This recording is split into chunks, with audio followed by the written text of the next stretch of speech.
bema. Fiare au fond les neve nyao me fiare mais enwa nyabe promoteur culturel nyabe ministère azon ka mi wo yiwa gbo be le ko ni po nya ogbo na yo azon li ya be nya gbogbo kafran ene na vie ne no jo la sugwe blon da na vie ogbo munu ke na vie o da na wa yo ladua no blon da na vie ogbo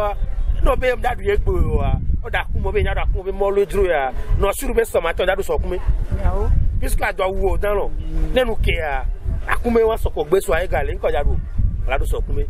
donc a mere pe mle ke gbo e mi aso avian yi be mi ho na mi o donc a mi aho eni ne va duro ma wo be no be a mere va do asan la ho de me peut-être la yo mi nya du mo lu ku do ma ka le fun lo mi so si bebe ni la fo me ko nya ba tu ni be obe ati so no reconversion Kenya va au si haji to ni are le Kenya je to no e George na wa nya chamisia ela de fu vile be no be olatona ko klo be tane zro sigbe a honen nene alors ne ba zro sigbe e pervie nene nya keke mi do hada e go be nya keke mi ni heavy wa heavy do la no anyigban heavy do la no toji heavy do la zro vraiment GDP aussi ba honen ki ba heavy do la GDP da heavy do bu na ro lili po ame ma ga no po endo jon san de ko la ga geva donc nya keke mi do nya be do vo capital chemin calé donc italé donc elle va cesser be no be donc itole gbonbe o mle tu fena yo donc ito match ba ile du mefie o gbonbe yo ngbaja odo nkekere ka vere nke o yo mto donc ita won be no okay mi tu kwandi donc ito ne ve plado bu o la te gbon donc ito be no be wa dati donc ita do parce que le revendiquer ndé be no be o mle tu fena yo nwero ale yo be vi ko la ton donc ita o be no be ene nenia on est dati donc ita do ne wa ve plado bu. Et donc, mais on m'a revendication, lui. Il y a au fond, il y a un peu de temps, et des fois, parce que mi quoi, Côte d'Ivoire, et ni nous putain, le que millionnaire. Mi quoi, on les tout fait na artiso, on les sait bien, puisque coronavirus vient à eto, on met coronavirus artiso, on va aller au seno, va donner ou de cola au dos, sen et artiso nourri, n'est donc, donc, et Togo to ati so jombe na de ne la ine nare nya be dukurato mi we ne mia chando de la be no be nu mele hu na mi mu ha mi le jije mi be adole wu mi le ose no ma nye clash me ka capital dokita nye clado la de fuvire le wa me gbeare apa hajiji ne China de nka China gba o apa hajiji China tara mu China mu iskula kaka yo voa nya ABC et ma be China et wa gestion China avait gestion donc les adjorimés les gérer niveau gestion les adjorimés et wa mi do ko ke reconversion va do pada si hajiji aba après carte d'identité nya diade artiste musicien les dit et donc et c'est moi so c'est me vale et ni hajiji c'est parce que baba bere school mama be to ba lo si school ti ba mu e o rin ti foju eri obe nya ve me degbe mo gbon nele no je be no mu school o la po e ke mu school a video e ba nye won ke mle wa voi donc il n'y a pas passion to ke be ne nyem we wa nyem vo no ke be ne mla nyika ka ne fo 2h du matin ke e nyari o banana papi ku do fo ipon lena ano ngonu se eni na ndeke omtuna fena mpa mu ovoa e vivi na mu e donc mle wo le tu fena mpa mu e na be no be ni mate dasi le yancho e donc mate so na vigne ayo e donc vigne la horasie so humea e wa donc mle wo le black collar alo le yi do mle wo mate so na vigne mate horasie to hume e wa e jo fo China abobo e mado keleja na so na pere nu na vla China abobo mado keleja nya wa god le back xola mi le yabe vision media avec chaîne adi e mi le ko be le denu menami le nyanto nya de gbe mi ke nyibe nyabe tado di anto nyibe na ati so ni denu gomena amuli nyanto nya de gbe mi fofo mi jina ga bi o se binare if ya de le ehawo jijo me are nyacha sibe amoropo na ginta pe kudo nuare e ke China gba na le ha o puisque musique en toi ne miabe musique kaflan mabe nkume kokwe na be me va le finu quelqu'un les ordinateur mais on y a des programmation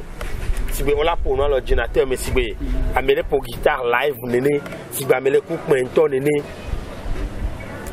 les instruments qui China pour na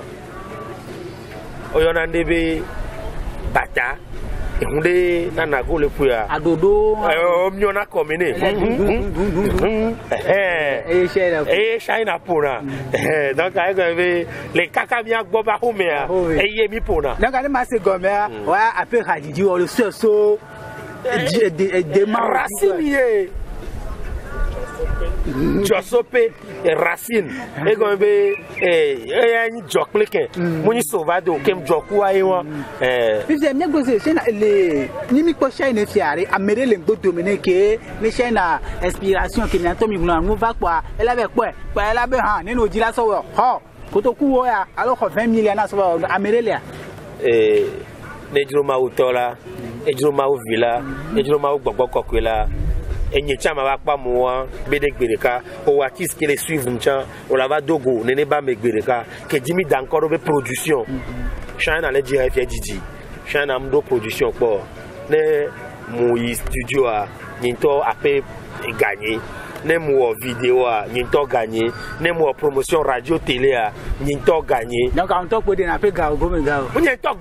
gomega sigebe et la fille de me so nyinto na pe wa menoga Ade que nous la sonne nous routier à sortir au bon vio la homea et nous sommes puisque nous béni nous et béni que maintenant nous voyons nous voulons donc nous la où est à qui me dire avoir nous toi c'est nous avons moi c'est coup de mieux nous l'obliger là en promotion radio na mo amodio le c'est la radio me le déci à me voir nous l'obliger là en vidéo na moi te déci à me que dira me que les fait à me que les soigner à d'autres menawa coup de nous toi wa menoga un promoteur mi de kukunami il y a bâti sur le fond mi les clodi ok la fille vie la entité à la sur ko jibi a so pirati sirenti alo ya so ntia a so pirenti mi de mona mare magba pobe hare karina mi ke bivina na souvent on est vena bafana benya balole il a célébré le palais du Badja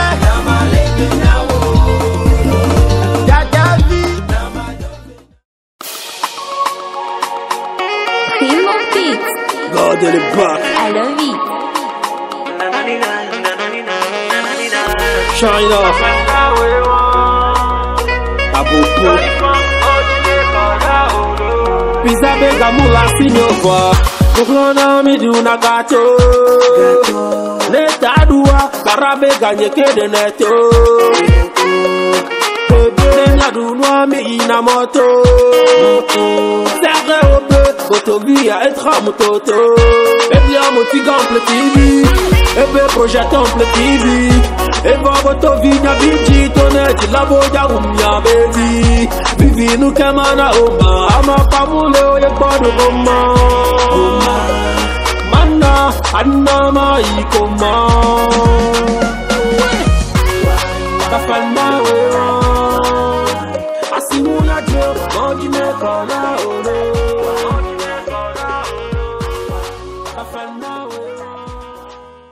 Eh ya bofo hawa mi ko vande kak nyari kak njabi so hawanchi ro le hawo patema nyamu na concert bonande mama nyi blana ko ebina ojodo na sibe kope meto ala hobe nu le ha mi ajo black pack to do wade nke ntibele no nene ro do la no nene gbere ndo ko do na kwa abe au commencement to anke to di kudo old school ola ko dada vive clip ke mi po zande a nkele old school mento e peku e gomi be ndi la imposer ndé kenyi source quoi mani kaflan egbe me benu ola ko be bafana ke mi ko vivi dianchan mon tenue traditionnelle o pa ouvla ke mdo yo na be dantiki les miagwe wa donc am lonande et là notre tradition kembe ne kaflan yo vode ko c'est vrai que la temi ko na yo vo wa be ndodo nyana ko na mia e nya temi gba do yo vo to a ndani no yeye le wa be nkume o ngade se gominyo no nya temi do nya to a nya to nya be mu nya tradition nya to nya be nu Donc année au voit chaque fois il voilà pas où qu'est ma oh nous y a pour ponto c'est bien que mi semble que sur le émission là et voilà bien c'est bien Camille comme il a des gommés puisque il y a ko gba mama nyeblo na nyobe yo bo se gbe am se adoppo mi o et là bien c'est bien gommé ma donc mi a o chami ndati do avec bea c'est gbe wa chan wato et le sigbere que américain vire là va no Togo 5 ans 10 ans pa be a do gengbe et là de fou vire be no be ba dadi ka ku do gengbe les gengbe do do me donc mi a chami so nya be bea nya so nya be kisino nu nya so nya be gbere gbebe nu o nya so wakonu ne du tato po a no nya be o ame ya wu ya ke be do Togo to do na wu ye awuya alo gbe ya ju ya me to we do na gbe ye Badem do français am le nya be no be Togo to le do français badem do gengbe ya wala nya be no be Togo vi we do na gengbe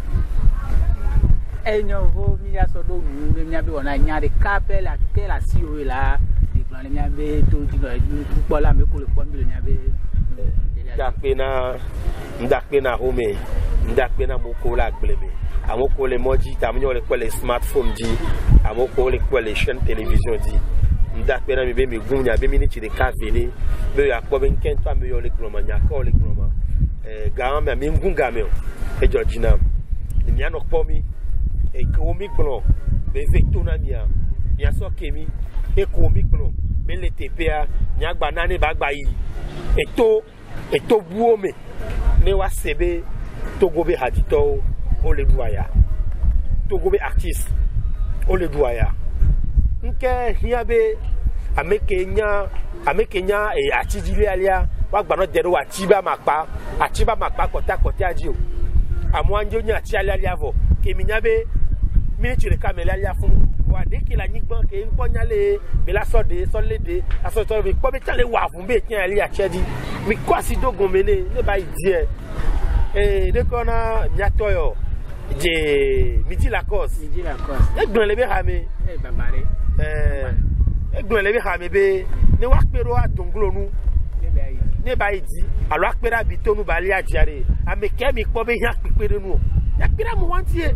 Kaflan mom dina hakpo parce que ndila di ho amo ils ont une source d'inspiration Kaflan ne mia moko we le pe achan e novi artiste fofo artiste mia tira mia glonyade kembe Kaflan ne mingba leo alo hade ke mia di ne amegan rode si angba du se be nke di o de viole yo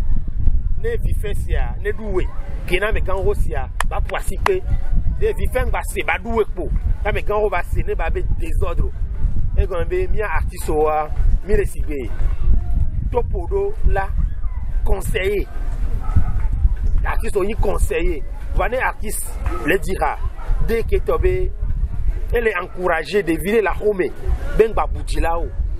artiste de le dira be jangba school be e hajidia muhia school allo e ka eti popoa muhia school yiyo allo de kiare est-ce que elle est fionnuede de vie ko zongbana donc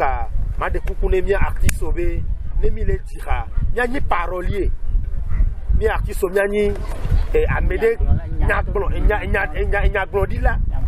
nyagbondila ne mi ate fionu nyabe vio ne mi ato mi no ose mi abe kwa eti ba jo so mi anti be wi hai de vio le ti ane mi no vio ti an wa plande so e hakimi le ti ame China abobo eti mado kele ja onyanya wa god get it back bon mi ke bi ya wa capella mi for be ya wena mi studio wa ne buju pile ke la sios bebe coronavirus e fi aso do bo mo jini are ne ma di ha aso do bo mo jina coronavirus am just na musico mi na musico ndate du wechon voa sibere ke ngblebe na nya artiste mi anyi parolier nya glodila matona fofonye dadanye bebi potole coronavirus be game nya kulasi 00 le minute me nya chon cash ne nya respecter nous ko be nya respecter ne nya so jidile coronavirus a kenyi mesure barrière nya respecter pour ne mia kpoto agba no dogo ke no be année prochaine mia gba dogo année prochaine ne mia gba dogo vo bien freestyle ni maté jo san ko yemo freestyle now nya be mja freestyle de now spécialement si bere ke me promet now wana to dino la ke le pom vivi diari agbonya de ka venir que la ni freestyle alo ba kengwe maso ho freestyle ware ba tiri mi bale jirando dare ke mi ke gbleba isava ndo bombire nka we mi bale jira dare China bobo jimado maro ke le jam le préparer un nouvel album que Dieu d'encore be God ye le back ma ou ye les zime et ni album ke gbona yen podwa san de pepe be gayame alo gayame o notre be so amuso wa so e donc elle a tous en ria et que album qui dit d'encore be God de le back ma ou ye les zime donc eu tire mi ku Big Ben jemi bale on ba mi ko Big Ben so fi e chambe yo ja o le China re yo on to nya be no be o wa no yo bina ye ya do Big Ben artist de benyi ke gemi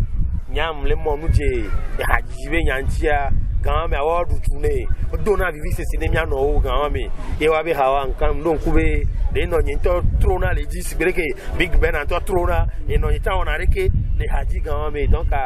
honneur de benyi na be le majiji me a ni gba ku da mu wa ke be hae no ni sinaga me a ni gba ku de mi da le micro rika ne asodo ye yanu ke be ne gbon to amagbon to yin ke be kwa mi la gbon roju e o ya be featuring e wa le majiji me e go freestyle ndakwe chugba je mutana ole beautiful ne mu kenyi bi awela na be masofu musoro kwenye na osamu kloteme se koklofu le benyo ame ne no gle kodo adifu nti o marado ashil avec plakunfu akro la ba ho la sinya ma chikufu bebe lo mo krezi chama no lo fu mi fanyo be o chop be vanyo tom fu no play comme là bas me kakaba to fu muse obe wa shaoni mais moi je m'en fous ye ku omnya ikpa ebe nya be de fufu me le fil autre na mto akota fu agent obezi kwa ebe mitan le carrefour ndodo kwa zon liwe na be mu na fu amela kakamia mutano ela kpefu manela taso pe nu kakave koro nu kafu bless Vision Media alors go ya China abobo jimaro maro keleja ndakwe ya China abobo jimaro maro keleja eye mi ko egbia emi dakpe na mi nya titi pe nkola kele ko mi na be smartphone yo apike yo Facebook ko pike ji mi ko mi ya dakpe na mi wona ya eni wona re ke ji nya so pere nya be atiso nya be atito nya be mere ke be ti ona nde kwa nya so pere ji mon ko kwale agbale fun baja dare o te ba ni ra ho nya bu no emi dakpe fofo bi mesme ele caméra godo ele yele 3 lo moji pe to godo mi abe partenaire pe se ro ko lo godo ni le kebe wona ya abe fofo ndo cha partenaire be yin God the back e wa ni dakpe na ni fofo e gba yi sare bye bye God the back